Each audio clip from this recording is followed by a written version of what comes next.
বন্ধুরা চলেন আনারস কাটি। এই যে আনারস দেখেন, ঠিক মধুপুরের আনারসের মতো। আর আনারস কাটার সঙ্গে সঙ্গে কি পরিমাণে রস পড়তেছে একবার দেখেন। ওহ, কি যে মজা।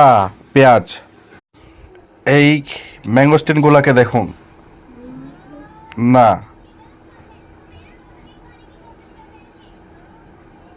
আহ,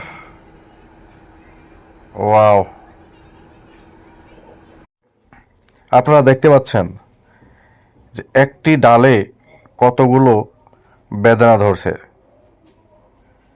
আর এই যে দেখেন পেয়ারাগুলো কাটতেছে, এগুলা সচরাচর আমরাও আমাদের এখানেও কাটা হয়। এই দেখেন পেঁপে আর বেটি পেঁপে গাছটিকে লাথি মেরে পেঁপে পালানোর চেষ্টা, বাস পেরে গেছে। এই যে দেখেন পেঁপে, পাকা পেঁপেটা সেই গাছ থেকে লাথি মেরে ফালিয়ে নিল।